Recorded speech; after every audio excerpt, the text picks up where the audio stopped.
Good morning, everyone. Thanks for joining our Dashboard 101 webinar. My name is Johnny Girardi. I'm the DataSelf founder and CEO. We've been doing analytics in enterprise BI for about 16 years now as a team, and quite often people ask us, how can we make our dashboards better? So today, we will focus on some tips and some techniques we learned over the years from our own experience and from others, and hopefully we will find this very informative. This is our agenda. We'll talk about some concepts and several other topics that have proven to be very valuable when you are building your dashboards. Let's get started. So first of all, how do people build dashboards? Overall, it's the same story. Someone asks for a dashboard. Someone else, usually a more technical person, a consultant, an IT person, will build it, send it back to the user, and what happens next? The user says, well, great, but can you please make these changes? The publisher does it. What happens next? More changes, and back and forth. So this is the regular process to build dashboards. It's completely normal. Building dashboards, BIOS overall, is a journey, it's a process, and it takes interactions. Now, what I'm going to show you next is how ideally this process should go. Again, ideally, I know that's not going to happen most of the time, but at least I want to tell you, if you can go through these steps, you will get to the final version of the dashboard much more quickly. First of all, do a needs analysis.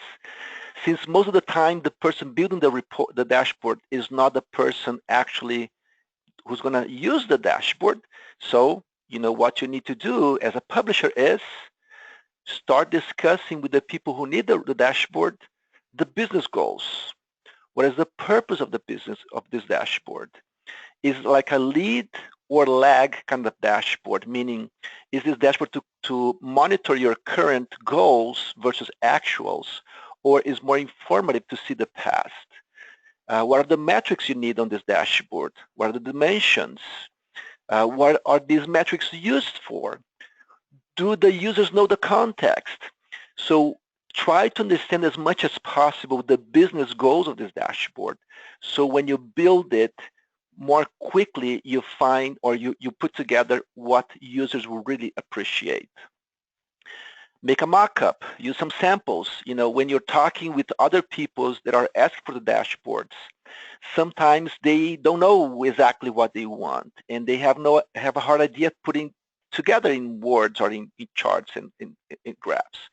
If you are the talented person that knows this stuff, show them, design something on a piece of paper.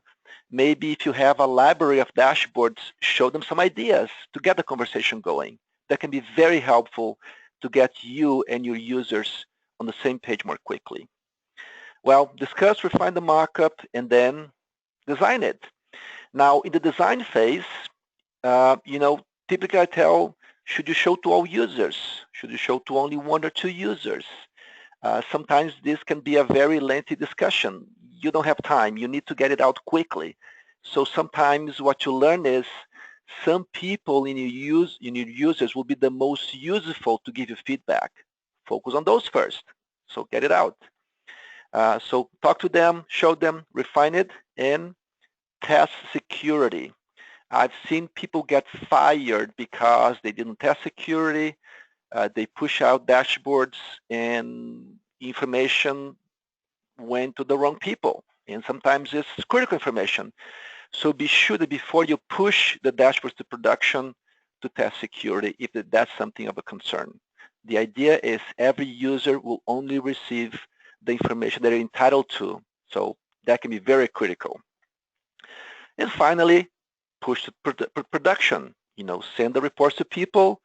And when you send to everyone, most likely there's still many adjustments required. Check with people, send emails right after, a week later.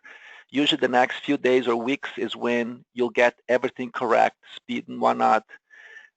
So monitor the usage, ask people's feedback. And I also recommend to use dashboard platforms that give you usage, over time. So when you see the most used dashboards, go back, see if you can make them better.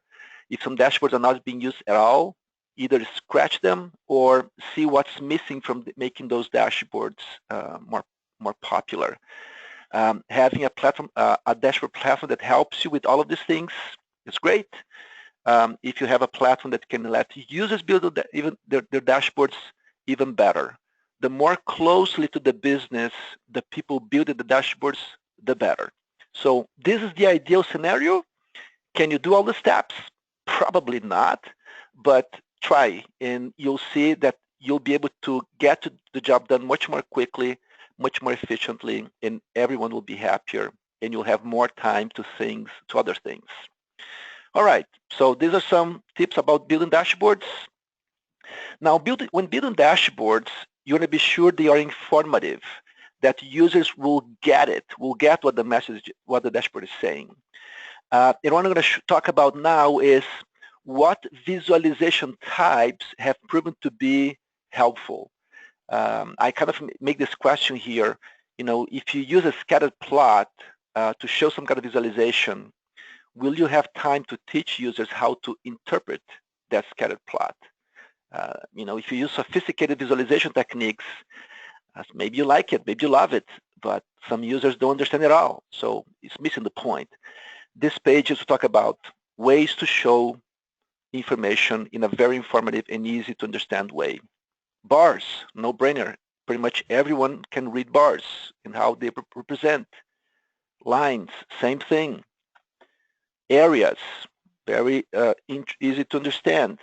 Labels, putting labels on your visualizations can be tricky. You cannot put too much, but sometimes at the beginning and at the end of the curves, or some points where you see some important data sets. So use labels and put them in a clean, simple format so people will be able to quickly get the point that the labels are conveying. Absolutely very valuable and easy to understand. State indicators, up, down, flat, traffic light kind of indicators, very popular, very easy to understand. Tables, some people say you should not put tables on dashboards. I think that in many cases it's absolutely necessary. Tables can convey precision down to the penny if needed. So use tables as needed. So don't shy away if people are demanding some.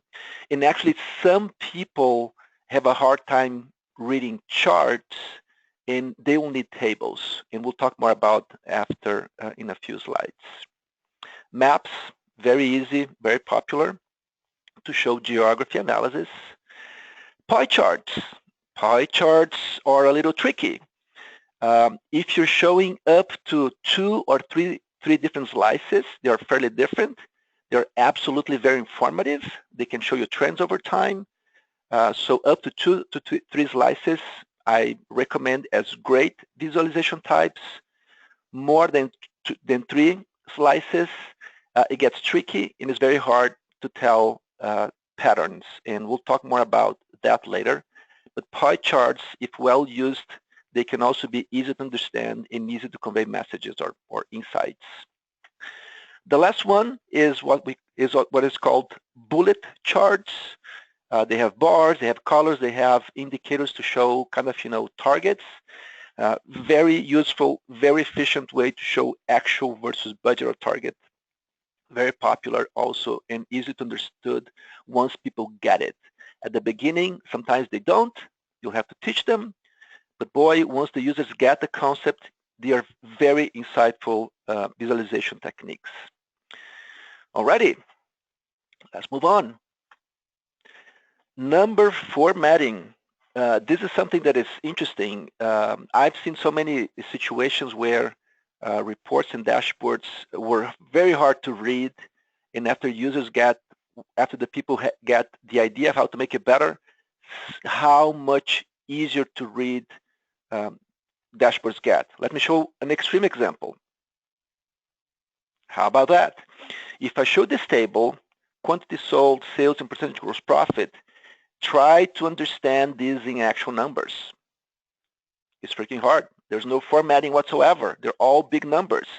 What exactly is going on here? Well, I'm just showing an example of an extreme. I'm going to try to go to the other extreme to show how much better the right formatting can convey the content of this visualization. How about that?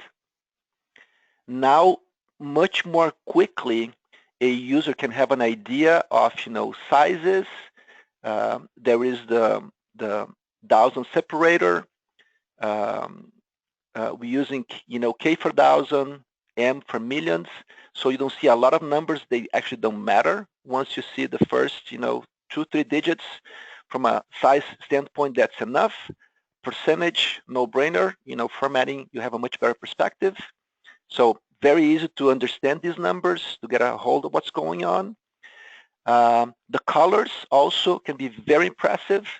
In this case, for this visualization, we have a threshold where below certain percentage, it's red, it's bad. Profitability is not good enough. So right now I can tell this line profitability is way below the other folks. So red and green or different colors can quickly get people attention to the right area. The other thing is, overall, you have little real estate in a dashboard, and you have to make good use of that to show data, to show insights. Well, here, if you have noticed, I made this header smaller, using smaller fonts. Why? Well, at the beginning, absolutely, I need to see quantity sold for this column. I need to see this is the sales and this is the percentage. But if I'm seeing this dashboard often, what happens is eventually I don't need to look at the headers. By looking at the numbers, they're telling me what they are. I can tell this is quantity. I can tell this is dollar amount. I can do this percentage. So I can kind of, push to the background or kind of, fade away or make them smaller, the header, and put more real estate around the actual data. So those techniques can make something hard to read into something much easier to get to the point, to get to the insight. So number formatting can be very impactful in conveying your messages or your data or your insights. So overall, as you work with number formatting, you get better readability, using relevant units, like in this case, thousands, millions, makes it easier, and making much better use of the space to convey the insight. How about date formatting? Very popular, many reports and dashboards using dates. This example, just using a vanilla approach. This dashboard was an initial approach. A client of ours was trying to see their trends in how they're growing, kind of, year over year in a 3-year period. So very simple dashboard. It kind of shows some of that. The dates format, kind of, just what people usually start working with. Now again, when you have limited space, you might want to trim down information to focus more on your data. So one thing is just using abbreviated months. I love it. It's very easy to know what months we're talking about, and it takes a lot less space than these. So I think this is usually my default approach for any date formatting as a starting point that I need, month names. You can go even further. Just use only one letter to represent the month.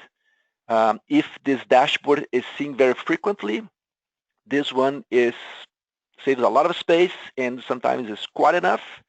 Or you can also use numbers instead. Maybe your months are not calendar and you have to go with the numbers instead. Or maybe on a calendar basis, people like better numbers than the first letter.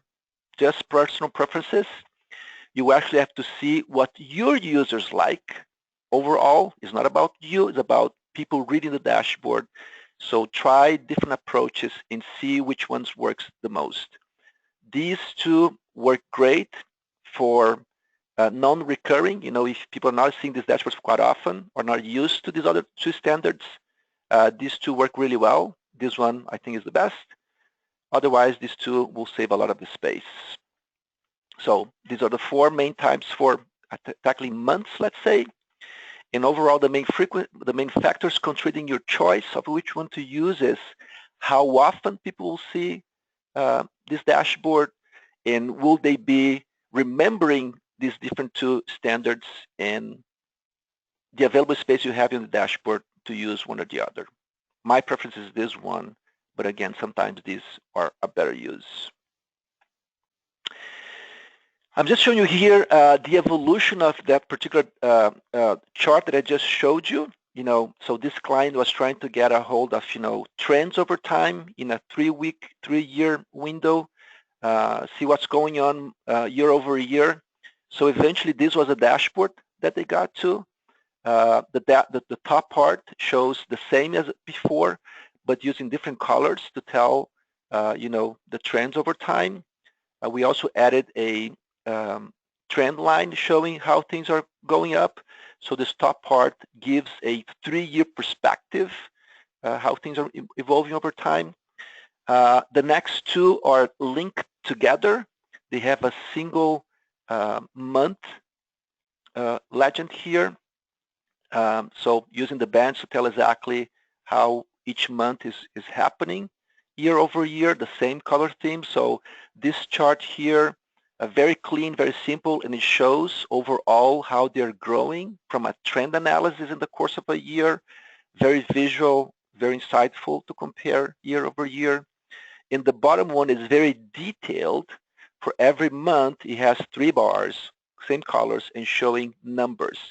So this dashboard, you can give a big picture overall, 3 years, this one year over year, and this one detailed information showing how much we're growing in those 3 years. So just showing you how something simple like this, hard to get some of the insights, can over time become a clean, simple dashboard.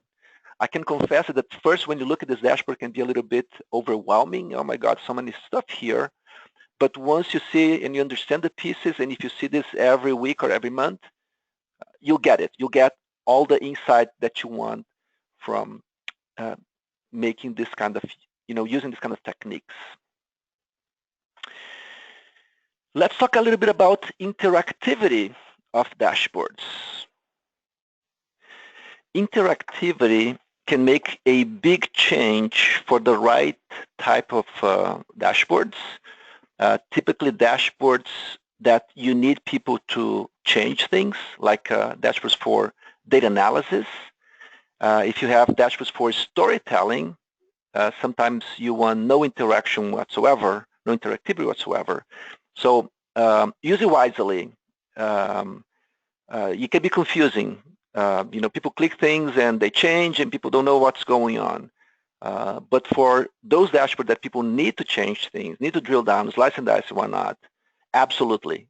It's very important, very insightful, and very helpful. So what kind of interactivity you can give on a dashboard? Several options, like let's say pop-up windows. Sometimes you want to just give the user some context behind a certain data point. So a little pop-up window could, put the mouse over, pop-up window shows. Now, really keep in mind that we have a very short-term memory, meaning, usually we cannot remember things for too long, and we cannot remember too much information. People say that we can hold in our memory 3 to 9 chunks of information, not for so long. So overall, if the information is important, do not put on pop-up windows, actually put on the main dashboard. Put more complementary auxiliary information in pop-up windows. Let's see an example of, pop-up windows here. So where's my mouse? Oopsie, sorry about that. Not on this slide yet. I'm going to a DataSelf Analytics portal just to show an example. It could be any analytics tool. Let me show this particular dashboard. It's a financial report. In this dashboard here, has information about different locations, HR overhead revenues bars and whatnot. And maybe what you want to do is when the user puts the mouse over a bar, it has this pop-up window that shows more details for this bar. In this example, it has all the metrics all the KPIs or metrics associated to Houston, GL segment account 2 and whatnot. Now, if I move to the other bar and I see for the other bars, if you want to compare, between those two bars, those metrics, either you use the actual bar size, but if you look at the pop-up, it's very hard to remember, okay, revenues was how much on this one, that one. It's hard. We don't remember things really well. So the pop-up, once they move out, you probably cannot remember the numbers you saw before. And in this example, this dashboard, that information was very critical. So the initial dashboard only has this big chart with all these numbers in the pop-up. Eventually, for this client, we added at the bottom of the dashboard a table that has the same information you see in the pop-ups is also down on the table with a more granular information. So still many users, they're just looking at the bars and looking at the numbers to the pop-up. Some users get the actual information at the bottom, and the two together did the job for all users. So keep in mind, pop-up, very, very cool, very insightful to give some extra context. Sometimes you have to bring it out because that information can be critical. You need to be sure that people will retain it in their memory as they do their jobs. So that's an example of, pop-up windows and how you can address them in a better way. Filters. Only add filters that are required in a given dashboard. If you put too many filters, it can get cluttered. Sometimes filters can help performance. Sometimes they can deteriorate performance. So you got to be also using filters wisely. One example of filter that was causing problems for a client of ours was when we started the system, they didn't have a lot of data yet in the system.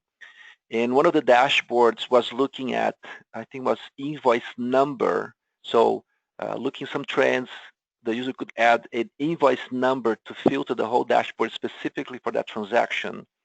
Well, as the system started to capture millions and millions and millions of invoice numbers, that particular filter was taking a long time just to load to the user interface.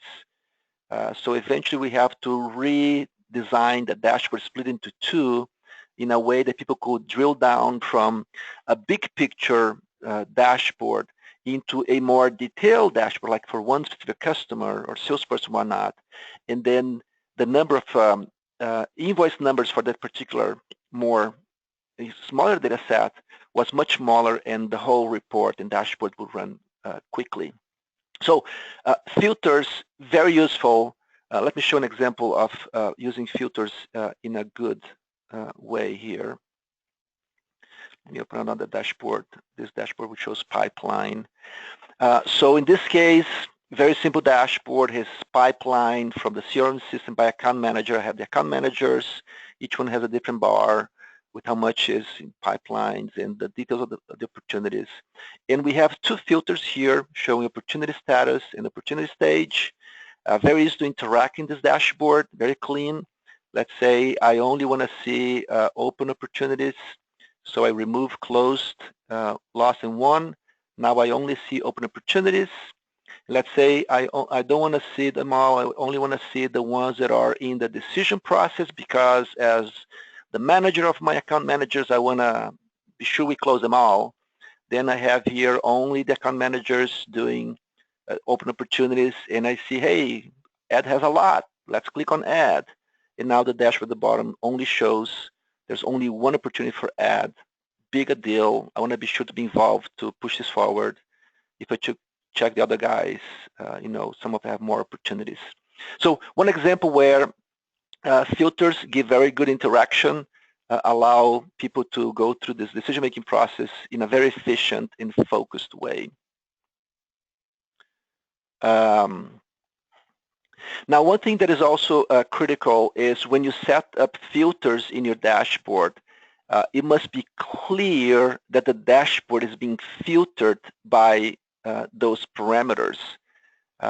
Sometimes if it's not clearly visible what you're filtering by your dashboard, people might not know that a dashboard is being filtered and make incorrect decisions. So like just this example that we're looking before, as you see, the filters are clearly posted on the right. So if the user is looking at the whole dashboard, they can easily tell that this information is only showing for open and just only for decision. And if you look at the dashboard in more detail, you're going to see that here only is open and only decision. So those two informations are redundant, being sure the users are considering all those components in their assessment. Now, I also want to see some other interaction possibilities. I'm going to go back to this dashboard here, financials, KPIs. And sometimes when I allow users to only view a dashboard like this one, there's no filters, people cannot change, it's completely kind of static, refresh, but it's static. But sometimes you want to allow people to do some kind of, drill down, or slice and dice of the data. So I'm going to use this example to show some of that. When this dashboard was built, it was designed so people could use here to this segment 2, click the expand button, and they drill down to segment 3. So by just clicking on that expand, the dashboard allowed a specific drill down, a pre-configured drill down direction. So I can expand into the segment 3. So you can design dashboards to have pre-configured drill down capabilities. Another option that we have in this example is when a user puts the mouse over these bars, they can click on a bar, and you might design the dashboard when you click on a bar to go one level down, one drill down option automatically, click and go.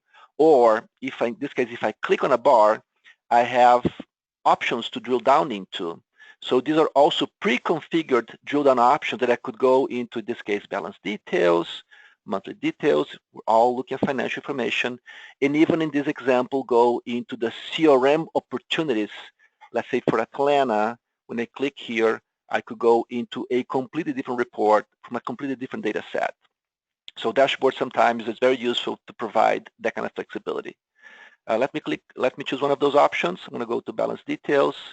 Now I see a completely different report, still from the Atlanta office, and then users could continue to change the information. Now, as I showed before, you can design things to be pre-configured to give drill down, and non-sophisticated users just go into it. Easy to use dashboard tools should also give you ways to give power users more control, so they can completely change the dashboard. They can completely create new ones from scratch. I'm just going to go and show an example very quickly. So in this case, if I'm a power user, not only I navigate in the pre-configured drill down, but I can click the edit button. I can go into an edit mode, select any of these dashboard areas, and then just drag and drop. Let's say if I want to add segment 3 to my dashboard, I just drag it and put, let's say, between segment 1 and segment 2. So right now, I put segment 3 right there. Maybe I'm going to put, after segment 1. So now it's put on the bottom here, at the end of here. So giving users the ability to extensively change dashboards can be very valuable. In having the right tool will let your users become very self-sufficient and very independent in their decision-making process. All right, that's pretty much a little bit of interactivity in dashboards. Let's talk about data ink ratio. This is a very interesting concept. Edward Tufte, I think that's how you say his last name, he came up with the idea where most of the ink in a dashboard should be focused on showing your data, showing your insights that you want to get out of it. If you use ink to anything else, it becomes distracting. It's a very interesting concept. Let me show that what I mean by that. What Edward means by that. If you look at this chart here, I find it's beautiful. It has nice colors.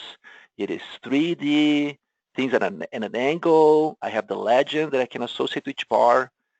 Personally, I think it's like designed by an artist. It's beautiful. It's visually appealing. Now, is it really easy to get insights from this dashboard, this chart? Well, according to Edward, the data ink ratio is not good. There's a lot of colors, not necessarily for the insight. Why do we have black? Why do we have 3Ds? All distracting. Maybe you're just wondering, all the beauty. It's not about the beauty, it's about the insight. Let me show an example of a very good imbalanced data ink ratio for the same information, trying to show sales by salesperson. How about that? Very clean, very simple. Every bar has its own salesperson name, so you don't have to be relating to, which one is what. The blue color, very neutral. Most people will find it okay. Each bar has already the dollar amount, so I know where they are. I don't need to have an axis to tell that. There's no 3D, there's no additional color. Pretty much the only ink used in this dashboard is to tell how much each salesperson is doing from a sales standpoint. Now, one funny story that I have from this kind of data ink ratio was one of our clients, the person who built the chart used colors like this one, different people, different colors. And one of the bars was pink and was associated with a male salesperson. Guess what happened? That particular guy did not like to have a pink bar. And actually there was some confusion and some discussion around it. It's funny, it's silly, but hey, it's human nature. You want to be sure that that doesn't happen. Why would you use colors if it's in a chart if they're not representing, if they have no value? It's kind of funny, but it happens. So if you don't use color like in this example, it's less distraction, less confusion, less waste of time with unrelated topics. So there's an example where data ink ratio really well used.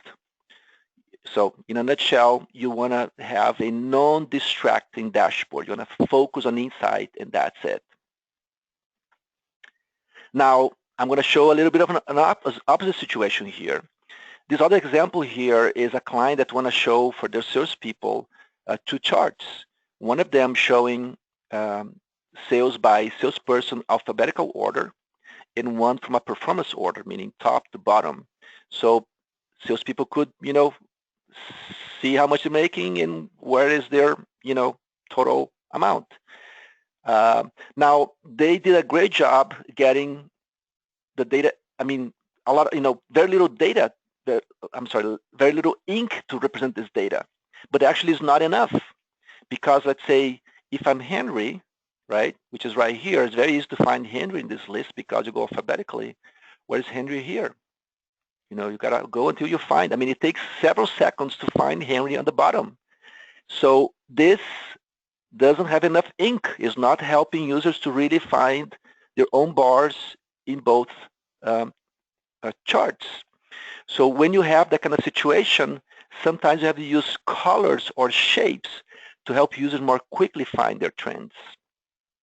Here's an example of what this new dashboard became eventually. So they did add colors.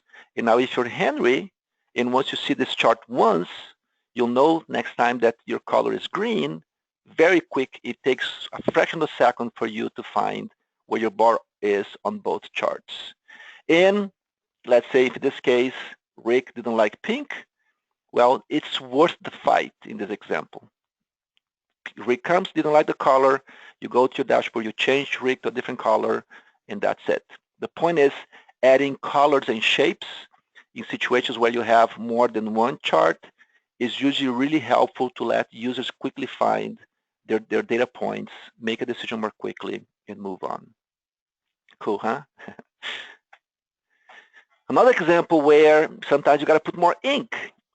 Also a very clean chart for every, I'm not sure what this is, customer or product. You have a bar, oh, it's pipeline, so there are reps as well, sorted in an ascending order. Now, how much is this one? You know, you can get lost here and not find exactly which one of these three is for this one. Well, you can use bands or lines so you can very quickly and truly know, okay, for this particular salesperson, this is the amount, this is my bar. So the data ink ratio is the balanced amount, not the least ink, it's just the balanced amount. So visualization far from labels and data points using bands and lines can more quickly help you get people have the right insights. How about text and charts? As I mentioned, some people don't like to put texts and tables on charts, on dashboards. I say absolutely do it when it makes sense. This is an example where the initial chart was very insightful, but not so helpful in a way for this client. They're looking at the top customers by sales growth and sales decline in a given period. These are growing the most, and this is how much they're growing since last year to date. These ones are declining the most since last year to date, and the bar is the amount of decline. And at the bottom, they have the customer names. Great idea, great insight. Actually, we have out of the box in our reports and dashboards, but kind of hard to read this dashboard or this insight. Eventually, we actually went into this approach, so horizontal instead of, vertical. Once you know that blue is growth and red is decline, doesn't matter if it's, vertical or horizontal, people will get it. Bigger blue, better, bigger red, no good. And we also added the labels for the amount of sales for each bar. So not only you have an idea of, how much it is, you have the precision if you want to see the numbers. Now, in this example, we also found that many of their users, they didn't like much of the numbers to be in this word, you got to go, and the format was not very helpful for some of them. So eventually, this dashboard became this. So it's an actual table, straight lines. You just go down the list to see the numbers. So people who are more numbers driven, this table was really helpful. Blue and red, the same colors. And on the right, for people who are more chart driven, they like. So you get both of the crowds happy, and anyone in between found this dashboard a lot more insightful. So main factors here, readability and user preferences, trying to get as many of your users happy with the way that you're presenting the data. When to use dual axis charts. This is an example. So we have sales on this bottom, and at the top we have website visitors, and the client was trying to see how website campaigns were affecting overall sales trends. Because both of the charts are not really together, it's a little hard to see, okay, these two campaigns eventually, derive some sales. It takes a lot of effort to relate the bars and the trends, but when you put on a dual axis, so you're using the same real estate, exactly the same, but now we have website visitors on the left with the orange bars and sales on the right with the blue bars. It's so much easier to make the correlation between the trends. So dual axis can be very helpful for that. Now, notice that in this particular example, not only we have the legend here with the colors, but even the color of the axis use the same standard. So more quickly, your eyes, you want to see sales, you go to the blue, which is here. You want to see the axis for the website visitors, you go to the left. So using colors on the axis can also be very helpful for more quickly help users to get the right insights from any dashboard, specifically even more from dual axis charts. So dual axis is very useful for interrelated metrics and make readability better. Role-focused dashboards. This one was an interesting story. The CEO, she asked, she doesn't like charts. So she won numbers, simple, big, on her mobile device. So this dashboard was designed looking for main areas of the business: sales, cost on hand, inventory, profitability, and AR past due, with actuals, target, and variances.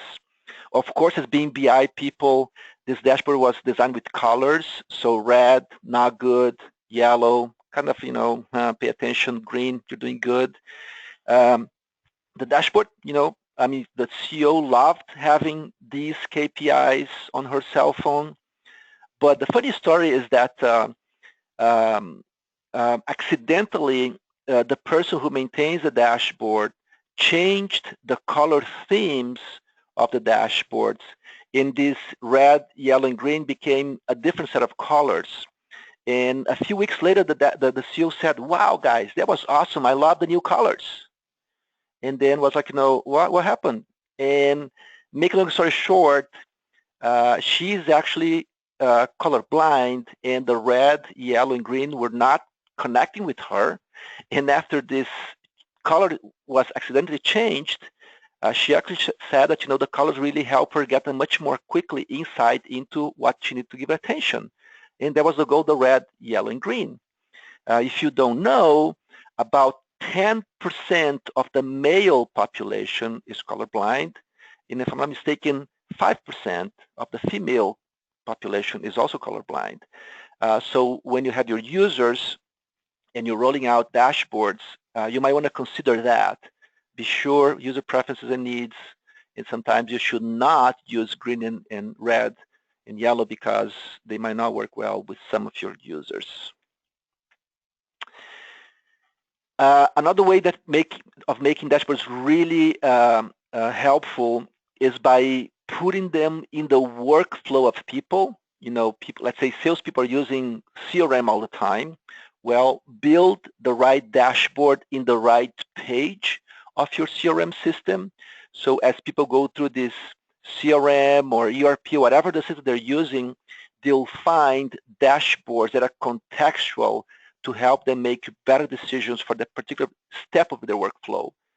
So make it easy, the access, so they don't have to go to a different application, and make them get better insights very quickly. Easy access and speed is the idea when you put dashboards in the workflow.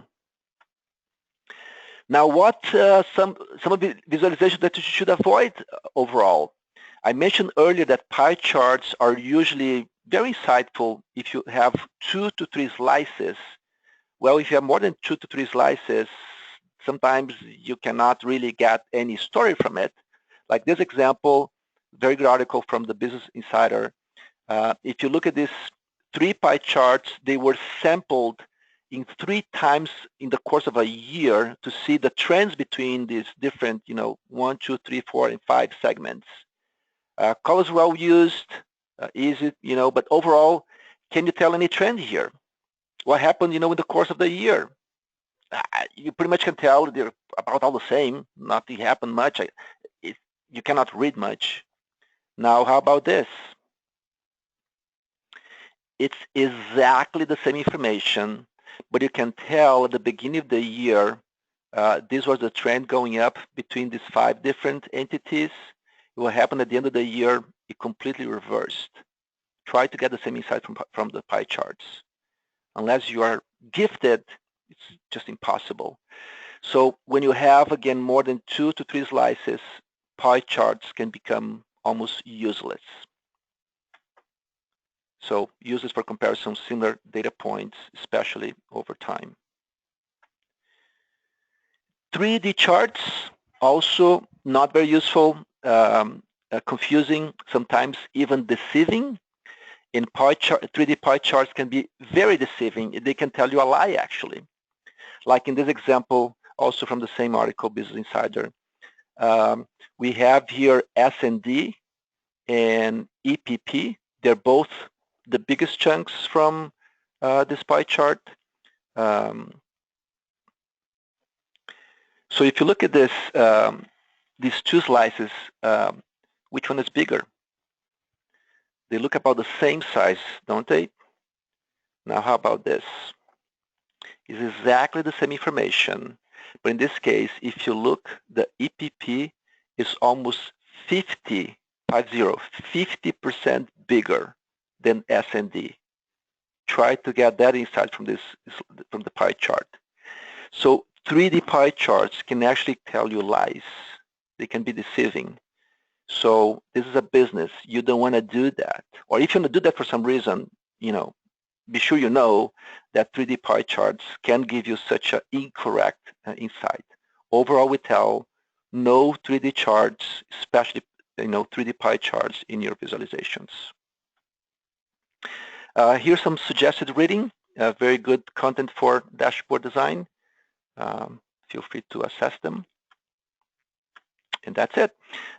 If you have any questions, comments, feedback about this webinar, please give me a call. You have my cell phone here, my email, and my Twitter handle. Thank you very much, and enjoy your day.